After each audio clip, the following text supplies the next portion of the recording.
अजीज तलबा और तालबात, Farooq foundation online school के ज़रिए यकसा नसाब के मुताबिक तालीम हासिल करें। अगर हमारी वीडियोस पसंद आएँ तो चैनल को सब्सक्राइब करें और दोस्तों के साथ शेयर करें और बेल आइकन को लाजमी दबाएं ताकि आइंदा आने वाली तालीमी वीडियोस आप हासिल कर सकें। बिस्मिल्लाहिर्रहमानिर्रहीम। अस्सलाम वालेकुम डियर स्टूडेंट्स। रिकॉर्डिंग नंबर 33 के साथ फैसल यूनुस आपकी खिदमत में हाजिर है। प्यारे बच्चों, सबसे पहले तो एक छोटा सा मैसेज कि ऑनलाइन स्कूल ऑनलाइन क्लासेस के जरिए आप अपने तालीमी बोर्ड्स के इम्तिहान 9-10th में नुमाया मार्क्स हासिल कर सकते हैं। आप अपनी तालीम और उम्र के हिसाब से मजीद तालीम हासिल करें। आप अपने पेरेंट्स को मोबाइल फ़ोन या कंप्यूटर पर जैसे उन्हें आसानी हो हमारी तालीमी वीडियोज़ के जरिए तालीम हासिल करने की रिक्वेस्ट करें। आप डेली 1 से 2 घंटे लाजमी ऑनलाइन क्लासेस लें। इससे फायदा ये होगा, जब आप स्कूल जाएंगे तो आपको किसी किस्म की परेशानी नहीं होगी। आप हमारे प्लेटफॉर्म से फ्री ऑफ कॉस्ट बगैर किसी फीस के मुफ्त तालीम हासिल कर सकते हैं। हमारे प्लेटफॉर्म पर तमाम सब्जेक्ट्स की तमाम क्लासेस की तमाम रिकॉर्डिंग तालीमी वीडियोस अवेलेबल है। आप उससे इस्तेफादा हासिल कर सकते हैं। तो आइए हम अपना बाकायदा रिकॉर्डिंग नंबर 30 लेक्चर स्टार्ट करते हैं। चैप्टर नंबर 6 सॉल्यूशन ही पढ़ रहे थे। लास्ट टाइम हमने डिस्कस किए थे डिफरेंट यूनिट्स कंसंट्रेशन के कि हम सॉल्यूशन को किस तरह उसके यूनिट्स डिफरेंट के जरिए हम अवेल कर सकते हैं। परसेंटेज हमने सारी डिस्कस किया था। उसके बाद हमने मोलैरिटी वगैरह डिस्कस की थी। फिर हमने डाइल्यूशन ऑफ सॉल्यूशन का फार्मूला देखा था, M1V1 = M2V2। तो नेक्स्ट अब हम डिस्कस करते हैं सॉल्युबिलिटी के हल करने की सलाहियत। क्या सॉल्युबिलिटी होगी, हल होने की या हल करने की क्या सलाहियत है। सॉल्युबिलिटी इज डिफाइंड एज, अब ये इसकी डेफिनेशन है। Solubility defined as the number of grams of this solute dissolved in 100 gram of a solvent to prepare a saturated solution at a particular temperature। यानी सॉल्युबिलिटी डिफाइन कैसे कर सकते हैं कि number of grams of solute, कितने number of grams of solute अगर हम उन्हें 100 ग्राम ऑफ सॉल्वेंट में डिसॉल्व कर दे, क्या प्रिपेयर करने के लिए, saturated solution at a particular temperature is called solubility. यानी 100 ग्राम ऑफ सॉल्वेंट हो, उसमें कितनी अमाउंट ग्राम का सोल्यूट डिसॉल्व करें कि वो सैचुरेटेड सॉल्यूशन बन जाए, वो क्या कहलाएगा, सॉल्युबिलिटी कहलाएगा। वो क्या कहलाएगा, सॉल्युबिलिटी।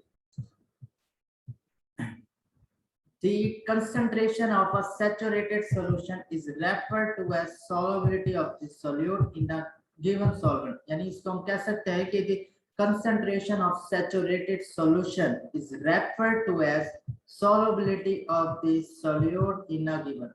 यानी हमने देखा ना कि वो कंसंट्रेटेड पॉइंट ऐसा होता है, उसके बाद अगर हम कोई भी सोल्यूट डालें या सैचुरेटेड सॉल्यूशन ऐसा पॉइंट होता है, जब हम कोई भी सोल्यूट डालें तो वो आगे डिसॉल्व नहीं होगा। वो ये कहना चाह रहा है कि कंसंट्रेटेड जो सैचुरेटेड सॉल्यूशन है उसी को हम रेफर करते हैं कि वो सॉल्युबिलिटी है सोल्यूट की, कि उसकी सॉल्युबिलिटी क्या है। Following are the factors which affect the solubility of solute.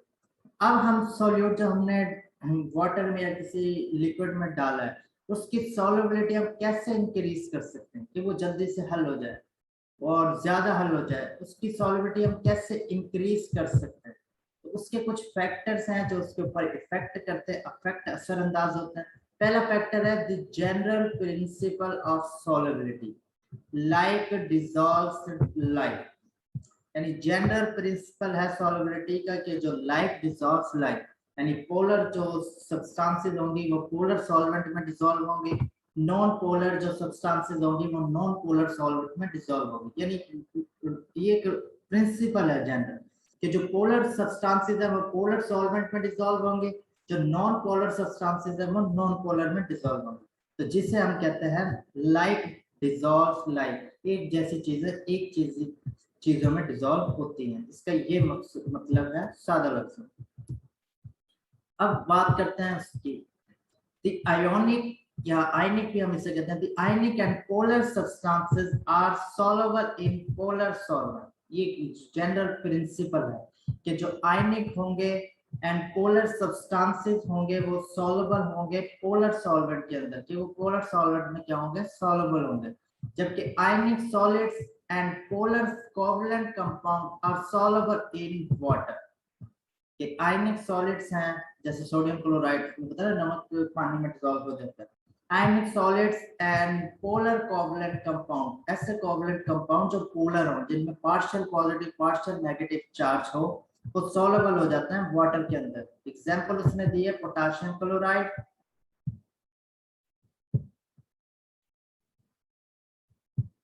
उसने एग्जांपल में दी है potassium chloride, sodium carbonate and copper sulphate. Sugar and alcohol are all soluble in water. Sugar भी किसमें डिसॉल्व हो जाती है? वाटर के अंदर। चीनी हमें पता है क्योंकि पोलर सब्सटेंसेस है, एंड अल्कोहल है वो भी पोलर सब्सटेंस है, तो वो सॉल्युबल हो जाते हैं वाटर के। अब बात आ जाती है non polar substances are not soluble in polar solvent. कि जो नाम से जा रहा है ना नॉन पोलर, वो पोलर में क्यों डिसॉल्व होंगी? वो तो पोलर नॉन पोलर में ही होंगी ना। तो यही जनरल प्रिंसिपल है कि like dissolves like. Non-polar substances are not soluble in polar solvent। जो non-polar substances हैं वो polar solvent में dissolve नहीं होंगे। Non-polar covalent compounds are not soluble in water। वही बात कर रहा है कि non-polar covalent compounds water में soluble नहीं है।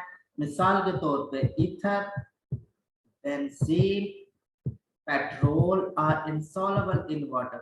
कभी पेट्रोल वाटर में सॉल्युबल हुआ है? नहीं। तो आपने देखा होगा वो ऊपर तैरता रहता है। इसकी वजह क्या है? क्योंकि जो पेट्रोल और ये बेंजीन, ईथर, ये मॉलिक्यूल है नॉन पोलर। ये नॉन पोलर कोवलेंट कंपाउंड्स है, तो ये इसलिए पोलर में डिसॉल्व नहीं होंगे।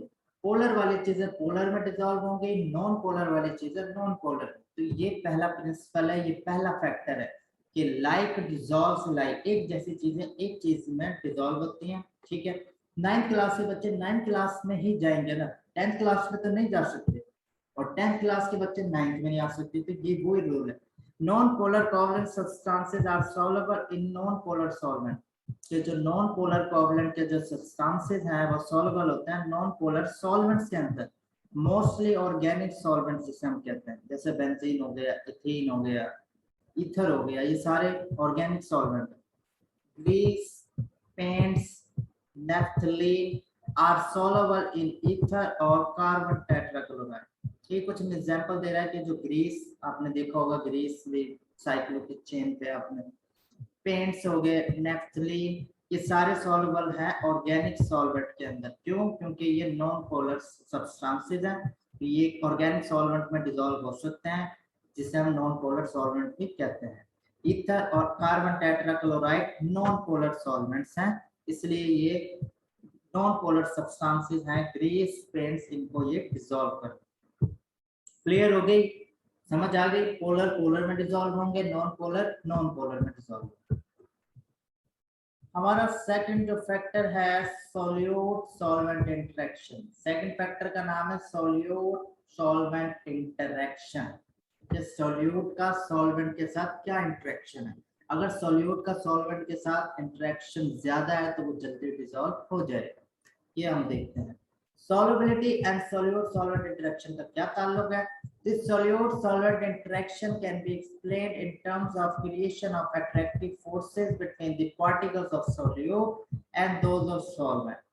ये टर्म इसलिए है ना कि जैसे हमने solute डाला है solvent के अंदर, अब अगर उनमें अट्रैक्टिव फोर्सेस ज्यादा हुई तो जो सॉल्यूट अपना बॉन्ड बनाना शुरू कर देगा सॉल्वेंट के साथ। जब ये बॉन्ड बन जाएगा, स्ट्रॉन्ग फोर्सेस हो जाएंगी, तो हम देखेंगे कि वो हल पसीब हो जाएगा सॉल्यूट।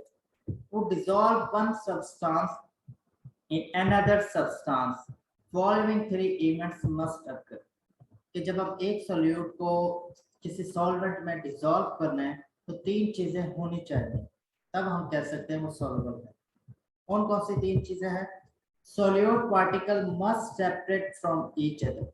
कि जो सोल्यूट के पार्टिकल्स है वो must separate from each other. Solute के पार्टिकल्स अपने आप से अलग जरूर हों, यानी शुगर के पार्टिकल्स है ना, वो अपने ही शुगर वाले पार्टिकल से जरूर अलग होने चाहिए। क्यों? वो अलग होंगे तो वो सॉल्वेंट के साथ बॉन्ड बनाएंगे। या हर चीज वो होती है जब सोल्यूट, ये सॉल्यूट के लिए मैं SU लिखता हूँ, पता है आपको, ये सॉल्वेंट के लिए SO लिखता हूँ ताकि फर्क नजर आए, दोनों S से शुरू होता है। जब सॉल्यूट हल कब होता है, डिसॉल्व कब होता है, जब सॉल्यूट के पार्टिकल सॉल्वेंट के पार्टिकल से बॉन्ड बनाए, जब वो चीज क्या हो जाती है, हल हो जाती है। अब सॉल्यूट के पार्टिकल का सॉल्वेंट के पार्टिकल से बॉन्ड जब भी बनेगा ना, जब ये सॉल्यूट अपने वाले से बॉन्ड तोड़ेगा, अपने वाले से अट्रैक्शन खत्म करेगा। तो पहला पॉइंट यही है, solute particle must separate from each other. ये सॉल्यूट के पार्टिकल अपने वाले पार्टिकल से अलग जरूर हों, जब सॉल्युबल हो सकती है solubility. Solvent particle must separate to provide space for solute particle. इसी तरह सॉल्वेंट के पार्टिकल्स भी अलग जरूर हो कि वो सॉल्यूट पार्टिकल के साथ बॉन्ड बना सके, उनके साथ अट्रैक्ट कर सके, उन्हें हल कर सके। दो पॉइंट हो गए, सॉल्यूट को भी अलग होना चाहिए, सॉल्वेंट भी अलग। Solute and solvent particle must attract and mix up, ये मेन चीज है। सॉल्यूट ने अपने सॉल्यूट वालों से अलग जो है वो हो गया, सॉल्वेंट भी अपने मॉलिक्यूल से अलग हो गया। अब दोनों के पास स्पेस है, दोनों है। अब ये क्या होने चाहिए, अट्रैक्ट होने चाहिए एक दूसरे की तरफ और मिक्स होना चाहिए, तब जाके ये सॉल्युबिलिटी होती है। तीन चीजें जरूरी हैं सॉल्युबिलिटी के लिए। The solute particles must separate from each other, solute के पार्टिकल सेपरेट होने चाहिए, सॉल्वेंट के पार्टिकल सेपरेट हो ताकि वो सॉल्यूट के पार्टिकल को अट्रैक्ट कर सके। नंबर थर्ड पॉइंट है, solute and solvent particle must attract, वो एक दूसरे को अट्रैक्ट जरूर करें। अट्रैक्ट करेंगे तो वही उनमें फोर्सेज आएगी, उनमें बॉन्ड बनेगा और वो हल होंगे। हल जब तक नहीं होंगे जब तक सॉल्यूट और सॉल्वेंट का बॉन्ड ना बने। तो ये सिंपल सी चीज थी, ये तीन फैक्टर्स आपने जरूरी है कि सॉल्यूट की सॉल्युबिलिटी के लिए तीन चीजें। अब इसको मजीद देखते हैं, सॉल्यूट सॉल्वेंट इंटरेक्शन किस हवाले से होती है। तो ये देखो, वो कहता है सॉल्यूशन, अब ये जो सॉल्यूशन है, सॉल्यूशन फॉर्मेशन डिपेंड। अब सॉल्यूशन कैसे बनेगा, सॉल्यूशन कैसे बनेगा, solution formation depends upon the relative strength of attractive forces. Solution जो बनेगा, formation depends upon the relative strength of attractive forces. Attractive forces की क्या स्ट्रेंथ है between solute solute solute solute के दरमियान, सॉल्वेंट सॉल्वेंट सॉल्वेंट सॉल्वेंट के दरमियान and solute solvent and solute solvent के दरमियान। वो कहता है जब सॉल्यूशन फॉर्मेशन होती है, depend upon relative strength attractive forces between, कि सॉल्यूट सॉल्यूट के दरमियान कौन सी फोर्सेस हैं, सॉल्वेंट सॉल्वेंट के दरमियान कौन सी फोर्सेस हैं, या सॉल्यूट और सॉल्वेंट के दरमियान कौन कौन सी फोर्सेस है। तो सॉल्यूशन इनके इन फोर्सेस पे डिपेंड करेगा।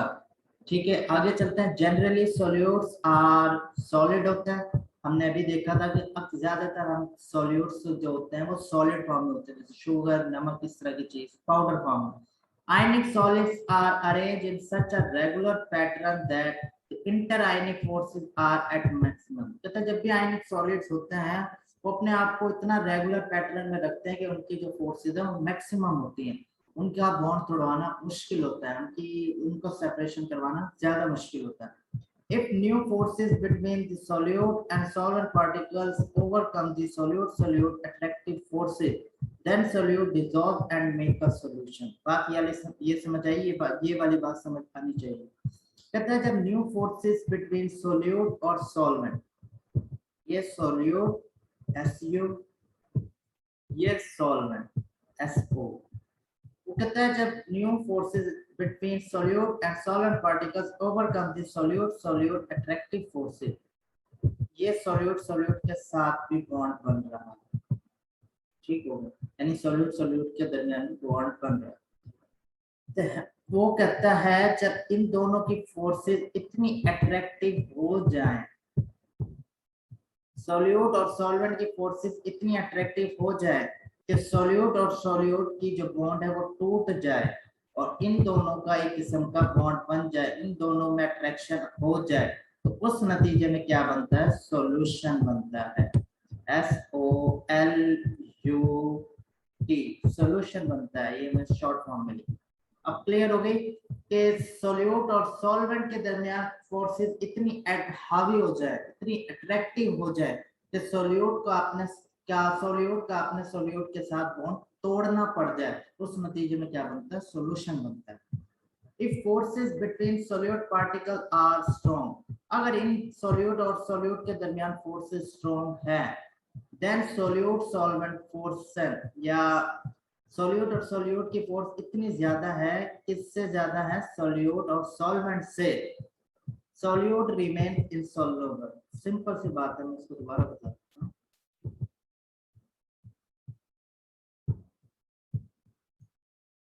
ठीक है, सोल्यूट और सोल्यूट के दरमियान फोर्सेस है, सोल्यूट और सॉल्वेंट के दरमियान। समटाइम ऐसा होता है कि सोल्यूट और सॉल्वेंट में इतनी ज्यादा अट्रैक्शन नहीं होती, उनमें इतनी फोर्सेस हावी नहीं होती, लेकिन सोल्यूट और सोल्यूट के दरमियान फोर्सेस बहुत ज्यादा होती है। तो इसके नतीजे में क्या होता है, सोल्यूट इस सोल्यूट के साथ बॉन्ड नहीं तोड़ेगा, जब इसके साथ नहीं तोड़ेगा फिर सॉल्वेंट के साथ भी नहीं बनाएगा, उस नतीजे में ये सोल्यूट इनसॉल्युबल रहेगा। क्या रहेगा बच्चों, इनसॉल्युबल रहेगा। सॉल्युबल होने के लिए क्या चीज जरूरी है कि सोल्यूट का सॉल्वेंट के साथ बॉन्ड बनना जरूरी है। बच्चों दोबारा, सॉल्युबिलिटी के लिए क्या चीज जरूरी है, सोल्यूट का सॉल्वेंट के साथ इंटरेक्शन जरूरी है, उनके दरमियान अट्रैक्टिव फोर्सेस जरूरी है, उनके दरमियान बॉन्ड बनना जरूरी है। अगर मैं कहूं बेटा सोल्यूट और सोल्यूट के दरमियान फोर्सेस ज्यादा स्ट्रॉन्ग है बनिस्बत सोल्यूट और सॉल्वेंट के दरमियान, तो बताओ बॉन्ड बनेगा या वो सोल्यूट डिसॉल्व होगा? आप कहोगे नहीं सर, क्यों? क्योंकि सॉल्युबल होने के लिए जरूरी है कि सोल्यूट का सॉल्वेंट के साथ अट्रैक्शन हो, उनके दरमियान ज्यादा स्ट्रॉन्ग बॉन्ड बने। ये लाइन बोलनी चाहिए, if forces between solute particles are strong enough, इतनी ज्यादा हैं, देन सोल्यूट और सॉल्वेंट फोर्स, यानी सोल्यूट और सॉल्वेंट फोर्स से भी ज्यादा हैं सोल्यूट और सोल्यूट के दरमियान, सोल्यूट रिमेन इनसॉल्युबल, तो सोल्यूट रिमेन इनसॉल्युबल, सॉल्युबल नहीं होगा। ठीक है, ये इसी तरह डायग्राम दी गई है। ये देखो, ये सॉल्वेंट के मॉलिक्यूल है, ये वाटर है, ये सोडियम क्लोराइड है। ठीक हो गया। अगर इनके दरमियान सोल्यूट और सॉल्वेंट के दरमियान फोर्सेस ज्यादा स्ट्रॉन्ग है, तो ये इस तरह ये बॉन्ड बना लेगा सॉल्वेंट के साथ मॉलिक्यूल, यानी ये सोल्यूट सॉल्वेंट के साथ बॉन्ड बना लेगा। इस नतीजे में हम क्या कहेंगे, ये हो गया डिसॉल्व। अब आई क्लियर? सम टाइम ऐसा होता है ये फोर्सेस इसकी इतनी ज्यादा होती है, ये सोल्यूट इस सोल्यूट से बॉन्ड तोड़ता ही नहीं है, जब इससे तोड़ेगा नहीं तो ये बेचारा सॉल्वेंट के साथ बॉन्ड नहीं बनाएगा, उस नतीजे में ये रहेगा अनडिसॉल्व। ये चीज है, क्लियर होनी चाहिए। डिसॉल्व कब होगा, जब ये सोल्यूट पार्टिकल सॉल्वेंट पार्टिकल के साथ अट्रैक्ट हो जाए, बॉन्ड बना ले, तो उस नतीजे में क्या होगा, सोल्यूट डिसॉल्व हो जाएगा। अगर ये ना बनाए तो फिर हम उससे कहते हैं अनडिसॉल्व। यानी अनडिसॉल्व की एक ये भी कह सकते हैं कि अनडिसॉल्व के लिए हम ये बात कह सकते हैं कि सोल्यूट और सोल्यूट के दरमियान फोर्सेस ज्यादा। अब समझ आए, सोल्यूट और सॉल्वेंट का इंटरेक्शन, यानी अगर सोल्यूट और सॉल्वेंट का इंटरेक्शन ज्यादा होगा तो वो चीज क्या हो जाएगी, सॉल्युबल। अगर सोल्यूट और सोल्यूट का इंटरेक्शन ज्यादा होगा तो वो चीज क्या होगी, अनसॉल्युबल। अब समझ आ गई, सोल्यूट और सॉल्वेंट का इंटरेक्शन ज्यादा है तो वो चीज सॉल्युबल हो जाएगी। अगर सोल्यूट और सॉल्वेंट का इंटरेक्शन कम है तो वो चीज डिसॉल्व नहीं, बस ये बात याद। For example, when sodium chloride is added in water, जब सोडियम क्लोराइड को हम वाटर में ऐड कर दें, it dissolve readily, ये फौरन डिसॉल्व हो जाती है, because the attractive interaction between ions of sodium chloride and polar molecules of water are strong enough to overcome the attractive forces between sodium and chloride। वो कहता है कि जब हम नमक को पानी में डालें तो नमक क्यों हल हो जाता है, वो इसलिए हो जाता है कि जो वाटर की जो पोलर जो वाटर मॉलिक्यूल है उनकी फोर्सेस ऑफ अट्रैक्शन इतनी स्ट्रॉन्ग होती है कि वो सोडियम क्लोराइड को इतना अपनी तरफ अट्रैक्ट करती है कि जो सोडियम और क्लोराइड में जो फोर्सेस होती हैं वो टूट जाती हैं सोल्यूट की, और फिर वो किसके साथ बॉन्ड बना लेता है, वाटर के साथ। तो polar molecules of water are strong enough to overcome the attractive forces between sodium and chloride in solid sodium chloride crystal। ठीक है, तो ये अपना सोल्यूट के साथ अपने ये पार्टिकल्स ये क्या करते हैं, बॉन्ड तोड़ लेते हैं और ये वाटर के साथ डिसॉल्व होते हैं।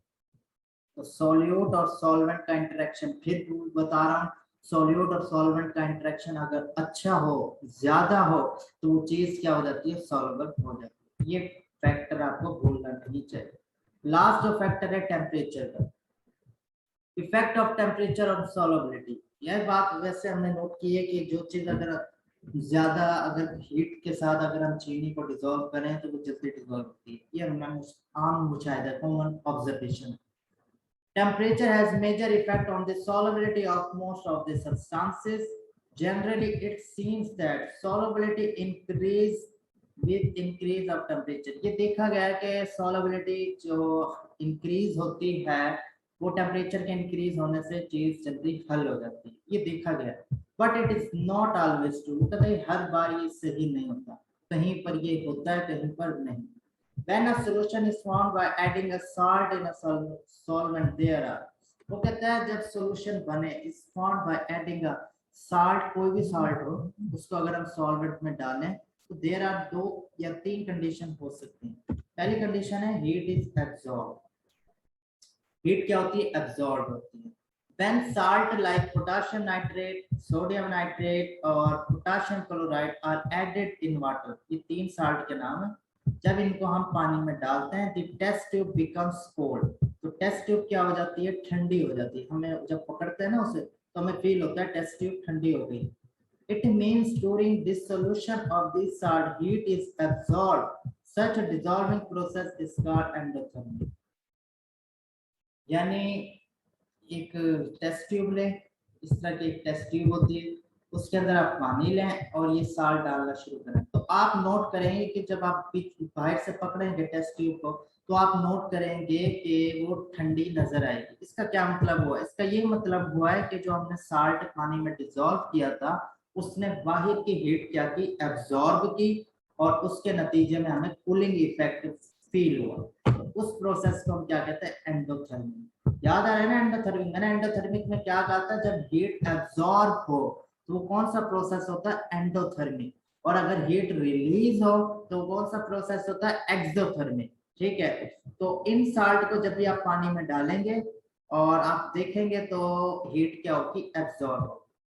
ठीक है, तो ऐसे साल्ट जिनकी जो हीट को एब्जॉर्ब करें, solubility usually increase with the increase in temperature। तो जैसे जैसे आप टेम्परेचर बढ़ाते जाते हैं इनकी solubility भी बढ़ती जाएगी, लेकिन ये उस केस में है जब वो साल्ट क्या करें, हीट को एब्जॉर्ब करें। तो solubility usually increases with increase in temperature for such solutes। It means that heat is required to break the attractive forces between the ions। इसका यही मतलब है कि हीट हमें चाहिए कि उनके दरमियान जो अट्रैक्टिव फोर्सेस है उन्हें तोड़ने के लिए। तो ग्राफ आपके सामने है, नीचे ये सॉल्युबिलिटी दी गई है और ये temperature.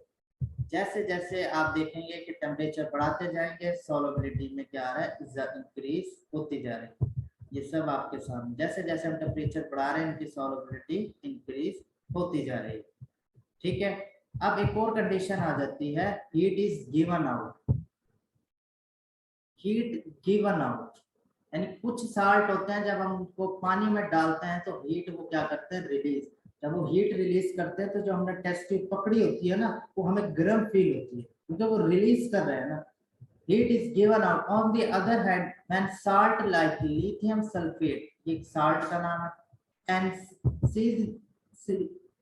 Caesium sulphate are dissolved in water. जब इन दो साल्ट को हम पानी में डिसॉल्व करते हैं the test tube become warm, तो हमें टेस्ट ट्यूब गर्म फील होती है। क्या मतलब है इसका, हीट इज रिलीज। यानी ये दो साल्ट को अगर आप पानी में डालें, आपने कभी नोट किया होगा कि जब चूना आप पानी में डालते हैं तो आपको हीट फील होती है। ठीक है, वो क्या हो रही थी, हीट एक्चुअली रिलीज कर लेते हैं। Heat is release during this dissolution, तो ये आ जाएगा एक्सोथर्मिक। ये ऐसे साल्ट जो पानी में डाल के हीट को रिलीज करें वो कहलाते हैं एक्सोथर्मिक। ठीक है, in such cases the solubility of salt decreases with the increase of temperature. अब इसका क्या मतलब है, ऐसे साल्ट को अगर आप पानी में डालें और उसका टेम्परेचर आप इंक्रीज करते जाएं तो इनकी सॉल्युबिलिटी क्या होगी, डिक्रीज होगी। समझ आई। क्योंकि इन्हें हीट की जरूरत ही नहीं है। जब हम हीट देंगे तो इनकी सॉल्युबिलिटी क्या होगी, डिक्रीज होगी, क्योंकि ये हीट ऑलरेडी रिलीज कर रहे हैं। In such cases the solubility of salt decreases with increase of temperature. In such cases attractive forces among the solute particles are weaker, ये वीक होती है, and solute solvent interactions are stronger होती हैं। as a result there is a release of energy। हमें temperature देने से हमें उनकी सॉल्युबिलिटी क्या होती है, डिक्रीज होती है। क्यों? क्योंकि वो तो पहले इतने हाई अट्रैक्टिव है कि वो वैसे एनर्जी रिलीज कर रहे हैं। जब हम उन्हें और टेम्परेचर देंगे तो उनकी सॉल्युबिलिटी क्या होगी, डिक्रीज होगी। तो दो कंडीशन हम पढ़ चुके हैं कि हीट एब्जॉर्ब, ऐसे साल्ट जो हीट को एब्जॉर्ब करें, अगर हम उनका टेम्परेचर बढ़ाएं तो उनकी सॉल्युबिलिटी क्या होती है, इंक्रीज होती है। ऐसे साल्ट जो हीट को रिलीज करें, अगर हम उनका टेम्परेचर बढ़ाएं तो उनकी सॉल्युबिलिटी क्या होगी, कम होगी। समझ आ गई? यानी एंडोथर्मिक प्रोसेस होगा तो टेम्परेचर देने से सॉल्युबिलिटी क्या होगी, ज्यादा बढ़ेगी। ठीक हो गया ये बात। अब ये है एक्सोथर्मिक, जहां पर हीट रिलीज होती है। यहाँ अगर मैं टेम्परेचर बढ़ाऊं, ये टेम्परेचर में इंक्रीज करूं, तो यहाँ पर सॉल्युबिलिटी क्या होगी, डिक्रीज। ये फर्क है, ये चीज आपको याद होनी चाहिए कि ऐसे साल्ट जो हीट को एब्जॉर्ब करें, अगर मैं उनका टेम्परेचर बढ़ा दूं तो वो साल्ट जल्दी से डिजोल्व हो जाएंगे, उनकी सॉल्युबिलिटी बढ़ जाएगी। लेकिन ऐसे साल्ट जो हीट को रिलीज करते हैं, अगर मैं उनका टेम्परेचर बढ़ाऊंगा तो उनकी सॉल्युबिलिटी कम हो जाएगी। ये थोड़ा सा फर्क है, ये आपने देखना है, याद करना। अब है नो चेंज इन हीट। अब कुछ ऐसे साल्ट होते हैं जिन्हें फर्क नहीं पड़ता, हीट ना रिलीज होती है ना एब्जॉर्ब, वो देखते हैं। In some cases during a dissolution process neither the heat is absorb, ना हीट एब्जॉर्ब हो रही हो ना रिलीज हो रही हो। यानी कुछ ऐसे साल्ट है अगर मैं पानी में डाल दूं, ना हीट रिलीज हो रही है ना एब्जॉर्ब हो रही है। When salt like sodium chloride की बात करें, is added in water, the solution temperature remains almost the same। यानी नमक को आप पानी में डालने के आपको गर्म फील होगा, नहीं, ना गर्म फील होगा ना ठंडा फील होगा, सेम रहेगा। In such case temperature has minimum effect on solubility। तो टेम्परेचर का एक मिनिमम इफेक्ट होता है सॉल्वेंट, यानी खास हद तक वो सॉल्युबिलिटी टेम्परेचर पे जाके बढ़ती है, फिर उस पॉइंट से अगर आप ज्यादा करेंगे तो वो कम होना शुरू हो जाएगी। Figure 6.3 show the trend of solubility different salt with increase in temperature। ठीक है, ऐसे साल्ट जिनको ना वो हीट एब्जॉर्ब करते हो ना रिलीज, तो उनका अगर हम टेम्परेचर एक खास हद तक बढ़ाएं तो जब उनकी सॉल्युबिलिटी बढ़ती है और उसके बाद से कम होना शुरू हो जाती है। ये तीन चीजें आपने देखनी है। ये देखें सॉल्युबिलिटी, आप देख लें सोडियम क्लोराइड की मिसाल लें। सोडियम क्लोराइड है, ये सॉल्युबिलिटी है और ये टेम्परेचर। ये खास हद तक तो वो सॉल्युबिलिटी उसकी बढ़ती जा रही है, जब एंड पॉइंट पे आके उसकी सॉल्युबिलिटी नहीं बढ़ेगी, यानी यहाँ पर आके ये रुक जाएगी। तो ऐसे साल्ट जो नो चेंज इन, जो हीट एब्जॉर्ब भी ना करें, जो रिलीज ना करें, तो उनका जो temperature in such case has a minimum effect on solubility. तो टेम्परेचर का उनका इफेक्ट बहुत कम होता है। अब क्या मतलब इसका, क्यों का, यानी सोडियम क्लोराइड ना हीट एब्जॉर्ब हो रही है ना रिलीज हो रही है, अगर मैं इसे टेम्परेचर दूं तो इसका सॉल्युबिलिटी का एक खास हद तक फर्क होता है, बस मामूली सा फर्क, ज्यादा नोटिसेबल नहीं होगा। देखो इन सच के has a minimum effect. Minimum effect का मतलब है ऐसे साल्ट पे कम इफेक्ट होता है, इतना ज्यादा टेम्परेचर इफेक्ट नहीं करता। मैं फिर दिखाता हूँ आपको एक डायग्राम। ये देखो सोडियम क्लोराइड कौन सा साल्ट है, आप कहेंगे सर जो ना हीट एब्जॉर्ब करता है ना रिलीज करता है, तो उसमें टेम्परेचर का इफेक्ट देखते हैं सोडियम क्लोराइड। अब ये जो ब्लूइश लाइन है, स्काई ब्लूइश लाइन है, ये सोडियम क्लोराइड का। अब देखो ये सॉल्युबिलिटी है, ये टेम्परेचर। अब देखो 0 पे इसकी सॉल्युबिलिटी है 35 फॉर एग्जांपल।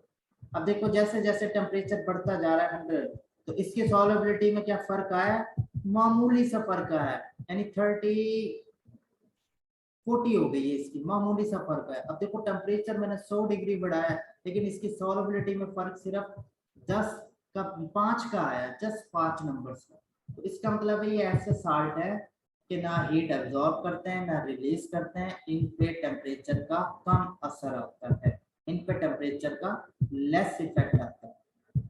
बाकी कुछ ऐसे साल्ट अब ऐसे साल्ट में आपसे कहूँ जो हीट एब्जॉर्ब करते हो उन पे टेम्परेचर का क्या इफेक्ट आएगा, तो आप कहोगे सर जो हीट एब्जॉर्ब करते हैं उन साल्ट का अगर मैं टेम्परेचर बढ़ाता जाऊं तो उनकी सॉल्युबिलिटी इंक्रीज होगी। मैं कहूँ कुछ ऐसे साल्ट जो बच्चों हीट रिलीज करते हो तो उस पर टेम्परेचर का क्या इफेक्ट आएगा, तो आप कहोगे सर जो ऐसे साल्ट जो टेम्परेचर एनर्जी या हीट रिलीज कर रहे हो उन पे टेम्परेचर का उलट होगा, यानी टेम्परेचर अगर हम बढ़ाएंगे तो उनकी सॉल्युबिलिटी क्या होगी, डिक्रीज होगी। मैं कहूँ और ऐसे साल्ट जो ना हीट एब्जॉर्ब कर रहे हो ना रिलीज कर रहे हो उन पे टेम्परेचर का कुछ खास इफेक्ट पड़ेगा, तो आप कहोगे सर उन पे टेम्परेचर का खास इफेक्ट नहीं पड़ेगा, मिनिमम इफेक्ट पड़ेगा, यानी कम इफेक्ट पड़ेगा। बच्चों ये हमारा आज का टॉपिक था सॉल्युबिलिटी से रिलेटेड। ये चीजें हमने डिस्कस की है कि सॉल्युबिलिटी है क्या, इसको आपने अच्छी तरह करना है। बस ये टेम्परेचर के इफेक्ट को आपने अच्छी तरह देखना है कि हीट अगर एब्जॉर्ब कर रहा है साल्ट, तो अगर टेम्परेचर बढ़ाऊं तो उनकी सॉल्युबिलिटी बढ़ेगी या कम। इसी तरह अगर कुछ साल्ट हीट रिलीज कर रहे हैं, अगर मैं उनका टेम्परेचर बढ़ाऊं तो क्या उनकी सॉल्युबिलिटी बढ़ेगी या कम होगी। इसी तरह अगर कुछ साल्ट जो ना हीट रिलीज कर रहे हैं ना एब्जॉर्ब, अगर उनका टेम्परेचर बढ़ाऊं तो क्या उनकी हीट सॉल्युबिलिटी इंक्रीज है, तो आपने कहना है कि उनका मिनिमम इफेक्ट होगा, ऐसे साल्ट जो ना हीट रिलीज करना है ना एब्जॉर्ब। तो ये हमारा टॉपिक था, कल तक